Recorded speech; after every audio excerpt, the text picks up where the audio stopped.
Hi, everyone. Happy day. My name is Sophia Traeger, Radical Pleasurist and Intimacy Coach. I'm so excited to have Lisa Brumm today. This is the Trailblazing Radical Pleasurist series where I interview trailblazers, women who are trailblazing in their fields. And oh my God, this is the first time I'm doing it, and I couldn't be more excited to be interviewing my dear friend, my financial advisor, and angel savior, basically, Lisa Brumm. Thank you so much for being here. Thank you Yay! for letting me be your first. I feel very honored. No, this is So exciting. happy. I'm so happy you're all going to get to know her. Lisa, introduce yourself. What do you want to tell us? What do you want us to know Yeah. about you? Well, Lisa Brumm. I've been a financial advisor for 20 years in the industry. Before that, I worked for the banking system. And I think part of why, when you asked me to come on and do this with you, I'm just like, hell yes, because they need to know that a girlfriend's got their back, and they need to know that there's no such thing as to be feel inadequate or less than themselves when it comes to money decisions. And so that's really, I know we're going to get into all the nitty gritties of everything, but financial girlfriend to me really just means about honoring a space of a shame-free zone and helping women realize their confidence. They already know inside of them. They know how to find a good deal. They know how to save money. They all know these things, but nobody really shows us a path or resources that we can get there. And that's really why I feel so strongly and passionate about financial literacy for women, especially. Mm. Oh my gosh, you guys, I can go on and on and on about how much Lisa has been this huge installation of love in my life. I mean, Made me I'm cry. I am all about intimacy, you guys. You know this. Like, my entire world is intimacy. And something that I don't usually talk about is financial intimacy. And I mean, raise your hand if you know what I'm talking about in terms of how challenging and scary. And thank you for talking about shame, Lisa. It is to talk about money, especially entrepreneurs. And you and I, pretty Mhm. much everyone we know are entrepreneurs, and we hide behind a mask in terms of like how financially prosperous we are, stuff like that. And Mhm. I love that you're breaking that down and that you are the epitome of not judging. And what I'd love to know is, what does financial intimacy mean to you? Yeah, it's pretty scary to some people. Again, I kind of go back to all my 20 years of talking to people about it. I try to bring humor. I try to bring love. And I think one of the cool missions of the company, My Financial Girlfriend, is about hugs whenever needed. Um, not everybody needs a hug, but sometimes there's that moment. And tissue box maybe needs to be added to that as well, Yes. because I really think, Or my yeah. shirt, I'm just like snotting on my shirt. Yeah. And I think the breakdown for me is I love to be an observer, but I also like to hold space for people and make them feel that it's okay. It's okay to have those feelings, because we're all been pre-programmed with all these ideas about how money should work. I call it the shoulda, woulda, couldas. And when you're intimate with money, yeah, down, down. When Don't you're shit all over yourself. right, but you're also it's powerful to be on the other side. We always think, oh, wouldn't it be really cool if I made X amount of more money, or if I had X amount of more in my savings account, or I wish I didn't have so much in my on my debt load or my credit cards.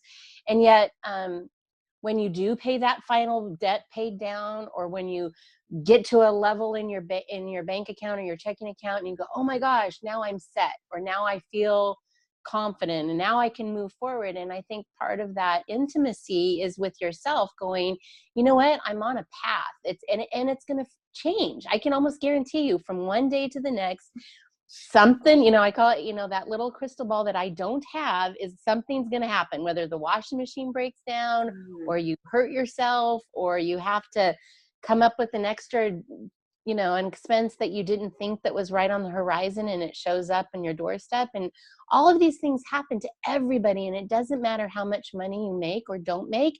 It's life. And so we all have to be intimate with the idea. Maybe our expectation is that we have to know that things are going to happen. We just need to know how prepared we mentally are versus what our checking account looks like, right?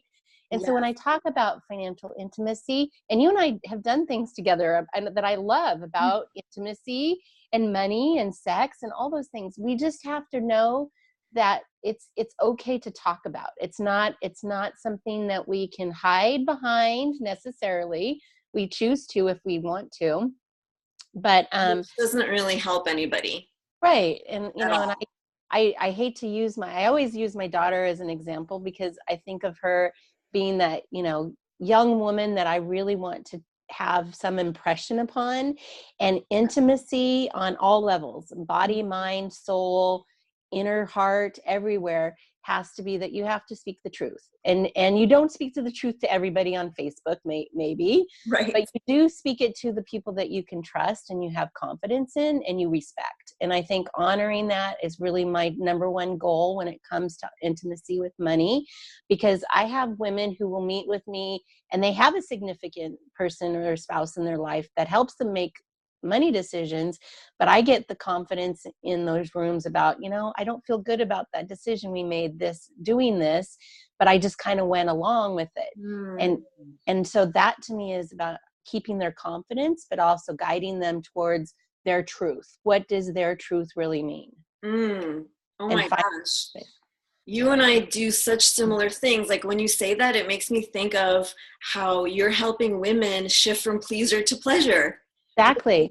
Within financial intimacy. Oh my gosh, that's such a huge aha moment for me. And it just gave me the chills when you said that. I mean, truly, like you in your own way are helping women shift out of pleaserhood in a very powerful realm, which is money, and the intimacy piece of being vulnerable and facing finances. When I had to face my finances, I was bawling my eyes out. I was so scared. I felt so ashamed. And I remember texting you and calling you and being like, what do I do? Just tell me what to do. And you told me, and you assured me that I was a good person. Yes. That I am a good person no matter what. And that's part of it. Was so helpful for me to be able to face my credit cards, to be able to look at my bank accounts, to set up the buckets that you told me a million times to set up, that I finally did. And it was empowering. I'm telling you guys, like facing your financial money fears with Lisa by your side and being intimate and being vulnerable, because that's what intimacy is about, is liberating. Well, and I think any success, whatever success that we're going for, whatever goals we have, whether it's financial or relationship wise, whatever that means, is that you really do need to start before you're ready, right? You have to figure out those landmines. You have to kind of go, okay, wait a minute. I may not know all the landmines or the how to get there, but I know that they're going to be out there, and I'm going to be mentally stable enough to know what that means and how I can take the next step, or who to call and have resources available. Yes. So thank you so much for saying that, because so many women who I talk about you to, they're like, oh, I don't have money to do that. And I said, exactly. When is the best time to talk to me? Now. Yeah. Because then I think there's another thing about a myth in our industry is that, you have to have X amount of dollars before you can even talk or have the right to talk to a financial advisor. And I want to dispel that completely, because I think wouldn't it be cool to have an advisor at your side the day you win the lottery, and or the day that yes. And winning the lottery could be an extra $100 in your checking account, right? Totally. Like seriously, I get $1 in my bank account. I'm like, Lisa, what do I do with this? I know. And getting into the habit of it.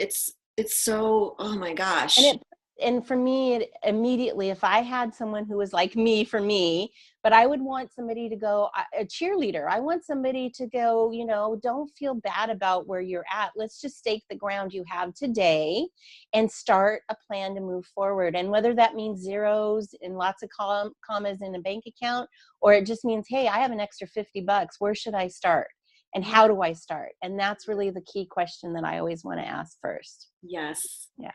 So I want the world to know, how was like, look, everybody, this beautiful backdrop behind Lisa, my financial girlfriend. I'm so, so proud of you for creating this and being a trailblazer. How was my financial girlfriend born? And how is that really trailblazing in your industry? And you guys remember, Lisa's in the money industry. You know, that's a boys, you know, play.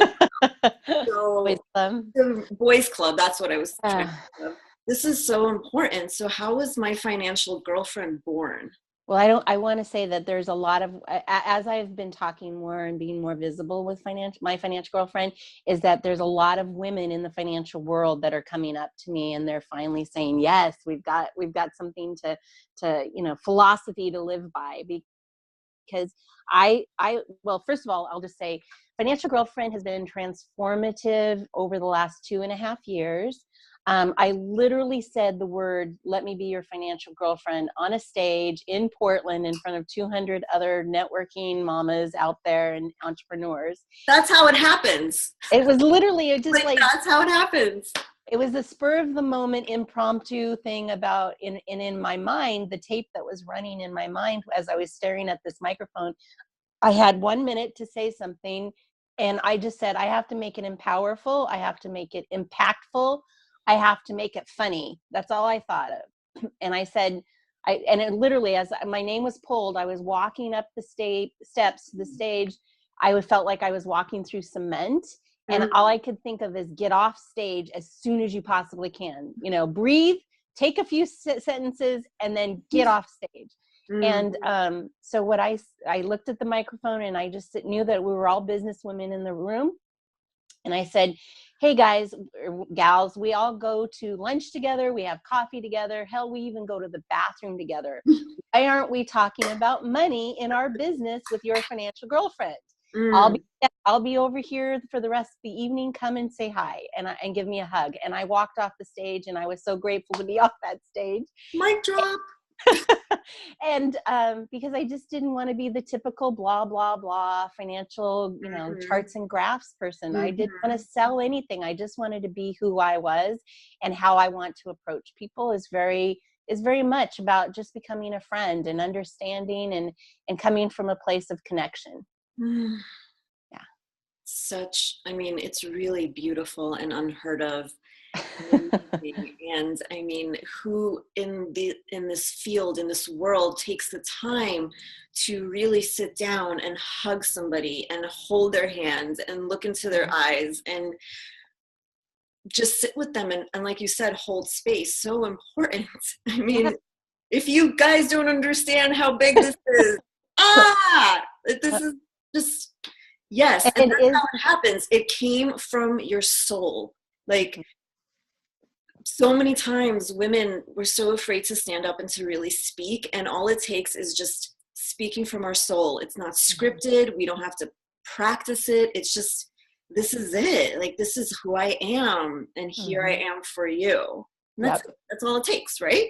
That's all it was. And from that moment forward, I can tell you that I am not the typical financial person that you would imagine. I want to break those myths down. I want to speak openly about how we just, as Americans, we're so poorly educated when it comes to money. And I've traveled around the world, and I can see that there are other cultures that hold it in different regard than Americans. But I can also tell you, in my 20 years of working with people, is that literally it doesn't matter if they make, you know, $1,000 a year versus $1 million a year or more. Everyone does things very similarly. I mean, even the people that make uber zeros and commas every year over year still have credit card debt, still have, you know, they still have the wants that everyone else wants, but we don't manage it in a similar, you know, we manage it in a way that is now instead of thinking forward. So yes, that's, again, thank you for saying that, because there's so much we think, because what we see from social media, they're like, oh my God, like everybody's so successful, but we don't see behind the scenes, and somebody might be bringing in $1 million, but their bank account isn't showing that because they have no exactly. idea how to manage it. And that was a huge aha moment for me, that finally said to me, like, oh, I need to really be smart about this. Like, this is not fairy dust anymore. I really need to be smart about this. And I need the support from somebody who knows their stuff, which is you. Well, I honestly don't know how you have enough hours in the day to help. Well, the other thing with women is that we, statistics throughout the United States is that women have 85% of the buying power. You know, it doesn't mean that we're the one, because we also make less than men in our same fields, but that means we have buying decision power.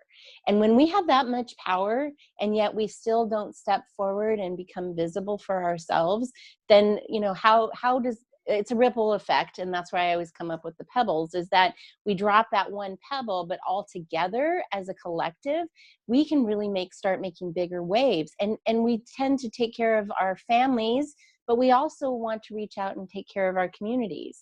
And it doesn't mean you have to, you know, drop $1,000 every charity that comes its way, or whatever. It just means that we have the ability to make critical thinking decisions about where our dollar is going on purpose. And that's what I want to foster. That's the kind of environment that I want women to know, that we have a lot of power. We're just not using it to our most effective way that we could possibly use it. It's so true. And there's just so many layers to this, because we want to help. And we need to learn how to help ourselves first, so that we can give from a place of service, instead of just investing in everybody else except ourselves. Then looking, how can we then circulate that? But it really starts with ourselves. And that's something that I get from you all the time, like your compassion and your love for yourself and your confidence within yourself, that is just so inspiring. So one more question. Okay. What brings you the most pleasure in working with women? Okay, so I actually said this several times over the last few months, but I make women cry in a good way. I love the aha moments, those aha moments of somebody that you were saying you were getting it. And I'm not talking rocket science. I mean, everything that I'm talking about is basic 101. A lot of stuff is, you know, get yourself on a budget. Make sure that you have your buckets ready to receive, right? You have a savings bucket. Now, it may only have $1 in there, or it may have, you know, $25, whatever it is. But a lot of these fundamental first steps are things that we do, that I help guide someone towards, because those are the things that we've missed somewhere along the high school, you know, home ec class, or the money and sense class that we never got, because they were trying to teach us how to bank, you know, balance our checking accounts when we're 16 years old and we don't even have a checking account. Why not, you know, save a little bit for yourself, spend a little, and then put some towards a charity or a cause that you care about. And those are, we just take those 1, 2, 3 buckets, steps, and then beyond that, what are your wish lists? What are your goals? Let's turn something, if you want to travel within a year, let's turn that into earmarked money towards that purpose. And so in a lot of those things in the early stages, as you know, I don't charge for any of my time. And there's not really any, you know, remuneration that would come to me if you set up a savings account at your credit union. But those are the fundamental steps that gets everyone starting out on the path that's going to be their chosen, customized plan to get there. Because then you can start putting $100 a month into an IRA account, or you can start setting up a, you know, all the different things that we talk about. We want to be able to have the fundamentals set in motion, so that it's not a hardship to start putting money elsewhere either. It's absolutely incredible. I don't have words for how empowering it is. As you were speaking, I was thinking about my 7 bank accounts. I have 7 bank accounts. And I started putting money into profit first. Like, I get money no matter how much it is, and I put it into my profit account. I put it into my tax account. And then I have accounts that I never touch or look at. And I'm so excited to look at them, you know, each quarter at the end of the year to see, wow, I have this amount of money that I can use. I don't have a company, it's just me. But so I get to use that money any way I want, you know, and I'm excited about that. For the first time really in a long time, I'm excited to see how I have smartly distributed the money that I've worked so hard for, and so many of us work so hard for. It's I talked to a lady about 2 weeks ago who said she's been in business coming into her 5th year of a manufacturing company. And she's like, I'm just now starting to pay myself a small little stipend salary. And I'm like, that's awesome. Fantastic. Go girl. You know, I go, but within another meeting after that, I mean, we were meeting from one week to the next. I had shown her just a couple of little tricks, and now she's making twice the money she was last month because of some of these adjustments that she had all the control over and all the decision-making power around. So, these are things, again, we just don't know the right, or I even hate saying right or wrong, because it's just a decision. And it shouldn't be, you know, I always talk about not applying emotion around money. That's kind of one of the traps that sometimes women can fall into. And then the whole cycle of shame, and then lack of confidence and all of that. So what I say is that, you know, it's a tool and it's there. And when it's there, you can make it go left or make it go right, but it's your decision. And there's no right or wrong. It's just a matter of how to get there. Yeah. Yes. It's about facing your fears. It's about feeling empowered, feeling liberated within a container that you create. I always say that we need boundaries, we need containers, and then we can be free within them. Yep. Everyone, run to your phone, run to your email, contact Lisa. I'll have her information for you. She is one of the most delightful women in the universe to spend time with. I am honored to call her my friend. And I hope you were all listening and feeling more open to step onto this path of truly financial freedom and financial intimacy, and get yourself your financial girlfriend. And thank you again, Lisa. Thank you so much for letting me come on. It's been so much fun. You all have a beautiful day. And if you have any questions at all, reach out to me or Lisa, and I will talk to you soon. Bye-bye. Sophia. Mwah.